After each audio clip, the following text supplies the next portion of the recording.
on demand and streaming on Paramount Plus.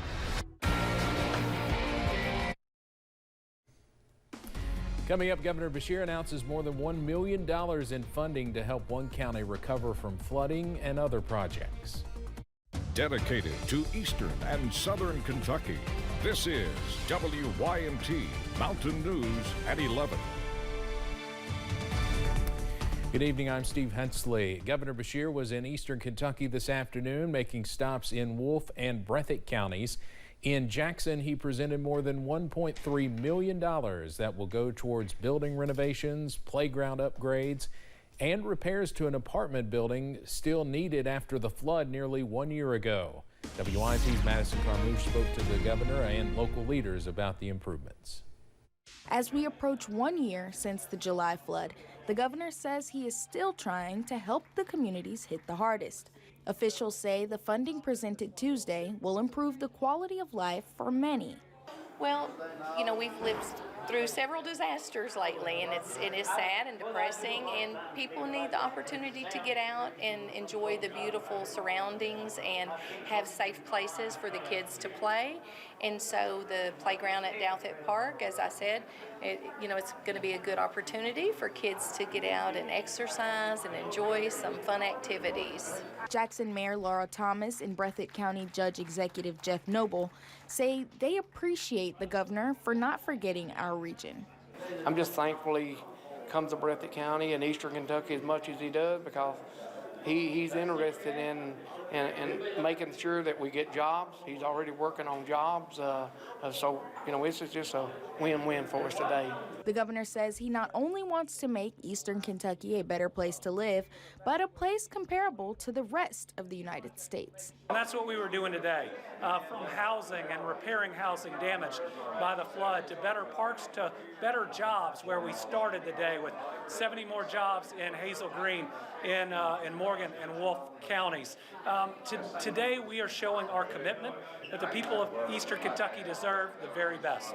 In BREATHITT County, Madison Carmouche, WYMT Mountain News.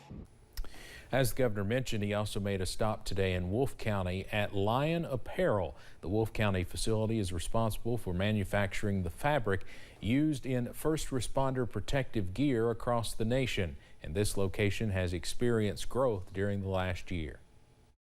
But I tell you that demand is up. They've hired, I think, 70 additional people just here at this one facility in Eastern Kentucky in the last year, and that's really exciting. That means 70 more families know where the next paycheck is coming, can put food on the table. Lion Apparel's Wolfe County operation started up in the early 2000s. It's one of several facilities in Eastern Kentucky.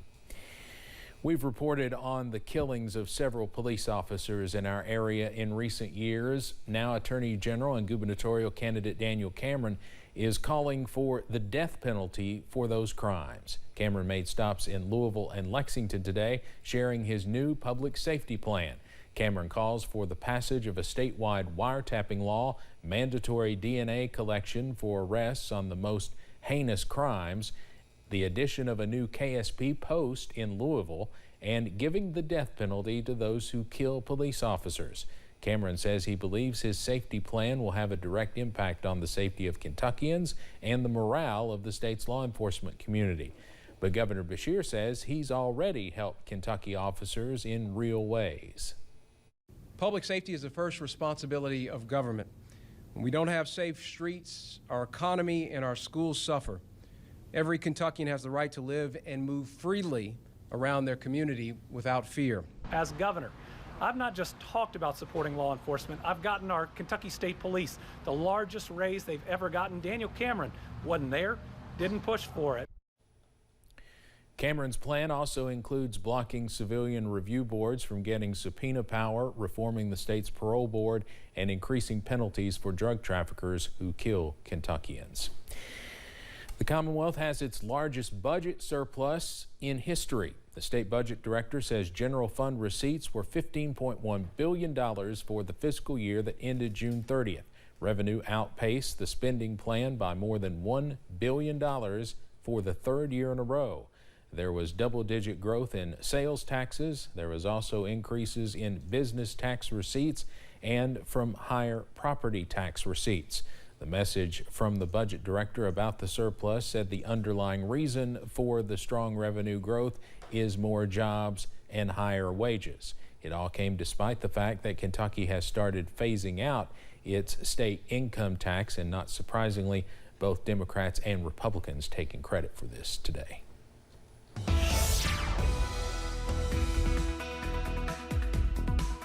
Nice one out there today. Most of us in the low to mid 80s all throughout the region. A few spots though got a little warmer than that. Here's where we ended up as we went out there today.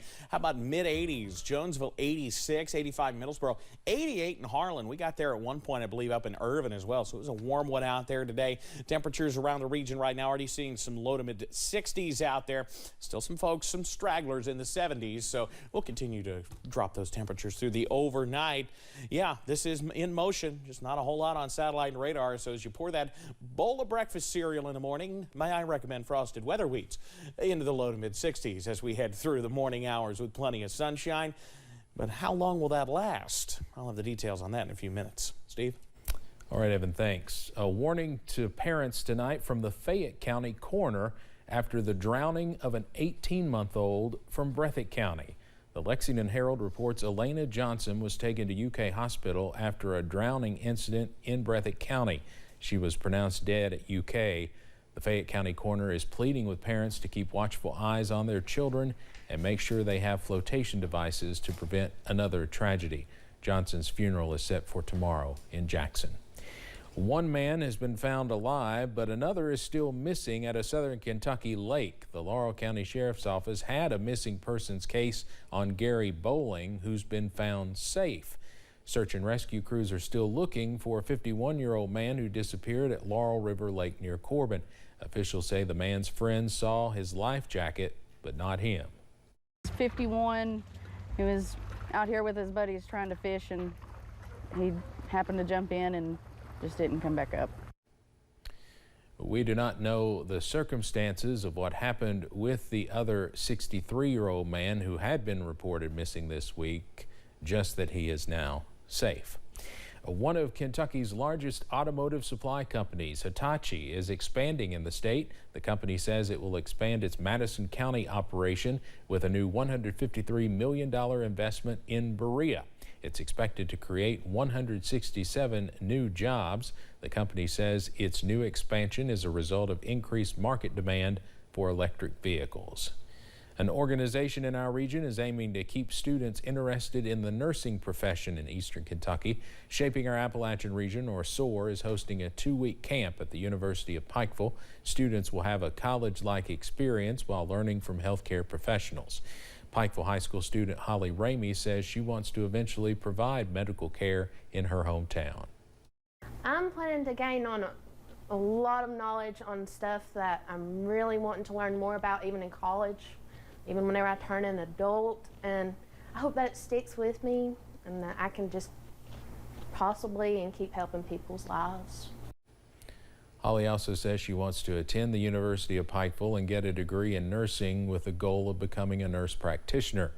She says the SOAR organization is helping to make those dreams a reality.